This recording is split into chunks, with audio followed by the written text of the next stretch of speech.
Welcome to the Finland podcast, your go-to source for all finance literacy insight. This podcast is brought to you as part of the Pintar Uang campaign, built on the belief that smart money habits begin with the right knowledge. Whether you're a student, a young professional, or someone simply aiming to take charge of your finances, we're here to support you every step of the way.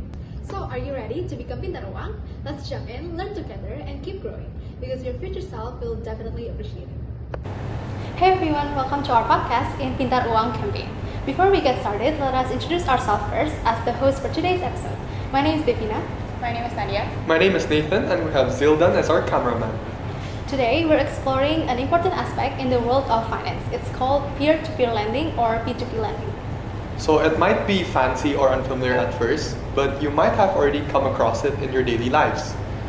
The digital world has been exploding ever since 2020, and now we have such online platforms for financial services such as peer-to-peer lending, which connects buyers as well as lenders or loaners, as well as their investors. However, what really is peer-to-peer lending?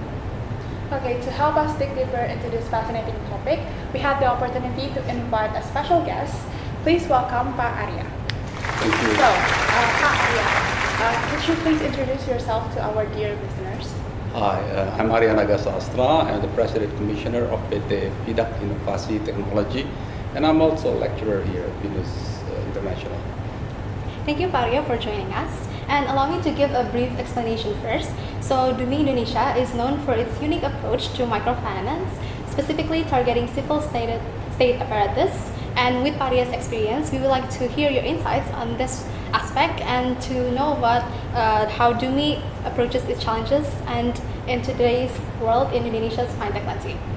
First of all, can you explain how P2P lending model works and what distinguishes Dumi's approach to microfinance other from traditional banking institutions?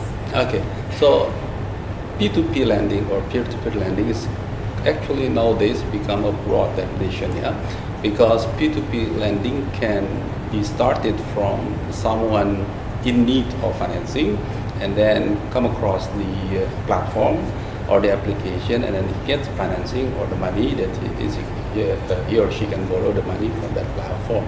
But P2P can also be from a transaction that you initiate from any platform, buying something through internet, and then later on it is converted into a financing scheme that you pay later or something like that. And what's specific about the Dumi is that we are not purely peer-to-peer in the sense that we get the money from people, public in general, and then channel it to public or people in general. But there are two things. First, that we only channel the money or the funding from banks, from banking systems. So we have cooperations with some banks. Most of them are Himbara banks, and then we channel the money to the second what distinguishes us from others is that we only target to the civil servants or civil apparatus. So that's what is quite unique from the BIS approach. And now shifting a little bit to the real world experience, knowing that we live in Indonesia, in a country that has a variety of backgrounds of people, it is normal to cause misunderstanding about P2P lending. So may I ask, what types of misunderstandings or misinformation do you often see among borrowers, and how do we promote their financial services and successfully achieve its target audience without causing the misinformation? So first of all, people need to be educated. They need to know about finance, and it is called financial literacy. OJK itself, the Authority of Bank of Indonesia, has a program for this, for educating the people on the financial literacy, that they know that they only borrow when they need the money, not for other purposes, or if they borrow without any specific needs, it is a risky endeavor, or they need to know about the risk that they get involved into. So the common misunderstanding about online or fintech lending in general usually stems from the knowledge of people that you can get money easily, you can pay it every time, you don't have to pay if you don't really have the money, etc. But an informed borrower knows that when they borrow money, they need to pay to back the money. So they need to have a financial planning, a good financial planning. That's part of financial literacy.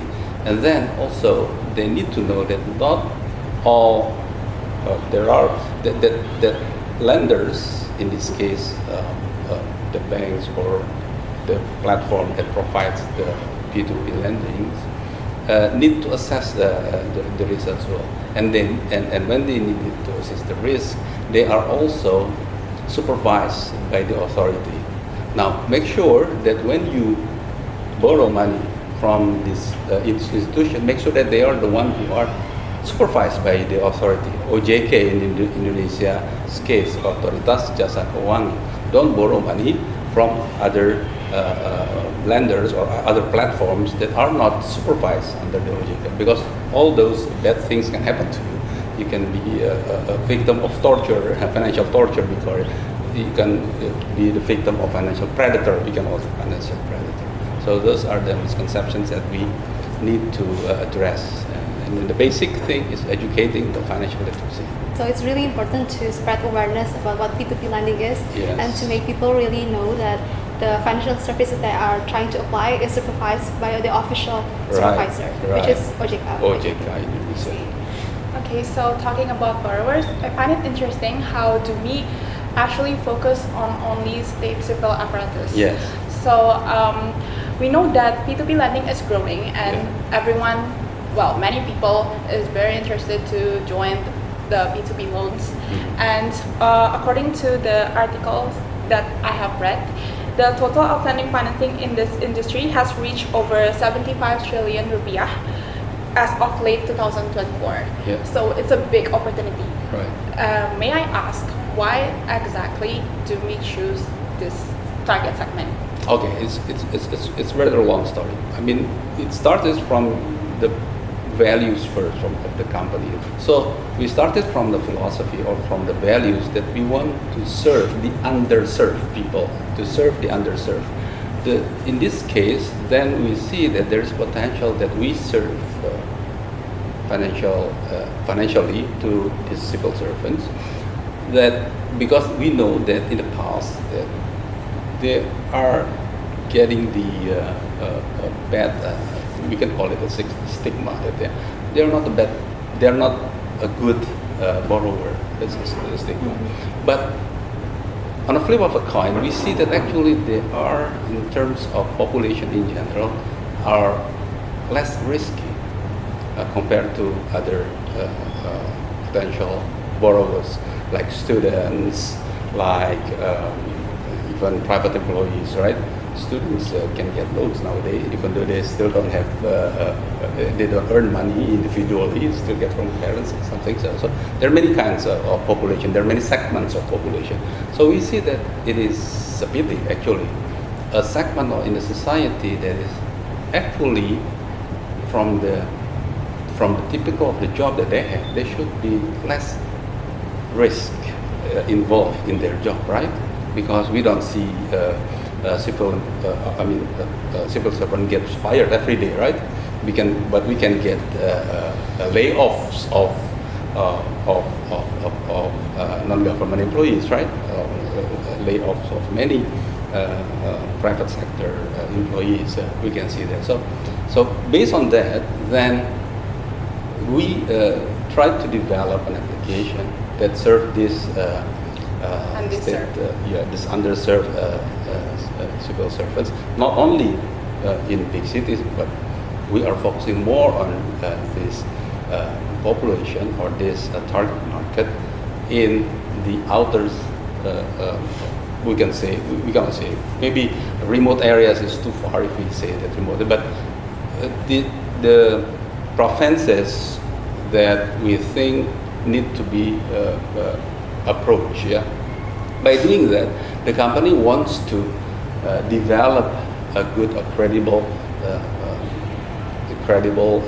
lending capability towards these civil servants, and at the same time, we believe that it's going to boost the economy of the people within the regions that they have with. Okay, so the main focus is to serve the underserved people, Yeah. and while also you targeting the people with steady income. So you Yes. already know their income in general, right? Right. Because we know the gap that between, well, finance is about risk and reward, right? Yeah. We know that the risk should be low, but how come it is not? So Yeah. we look into the ways and also look into the habits. So we just not targeting at just because he is or he is civil servant, and we will offer no. We still have to do some credit checking, credit assessment, etc. Yeah, we know that traditional banks actually use the 5C method Yes. to assess credit risk. So I want to ask how P2P platforms, especially Dumi, assess the credit risk. Still the same. We all use that 5Cs as the basic components when we are assessing risk for our target borrowers. But at the same time, we also look at the opportunity of the banking products, if you like, to channel this of funding towards the targeted people in the society. In this case is civil servants, because the ones that are already served by banking industry in big cities like Jakarta, Surabaya, etc., may not have this problem. But there are people who are out there in Kalimantan and Sulawesi, in Nusa Tenggara, even in Sumatra, in some areas in Sumatra, they still need to be approached by the financial industry, and banking system may not be that handy in tapping Yeah, into this so market. I think that's why OJK also updated the regulations regarding alternative data, Right. so you can assess their alternative data too. Yes. that's Do you right. do you do me use? Yes, we do that. We do access the alternative data, not only from the BKN, from the system, the Badan Kepegawaian Negara Indonesia, but also from the now this is also a unique thing. We don't just rely on what they input in the mobile application, in platform, but also we also approach them individually. So we also ask. So it is a kind of hybrid, right? Not 100% mobile application, but we also ask our staff to approach to come to the house to see the family and to ask about the habits, etc., what are the needs, and So you want to see the overall yeah. character. By doing that, we can make sure that we are channeling to the people who are less and less risky. By doing that also, we manage to offer them competitive rate. So. Okay.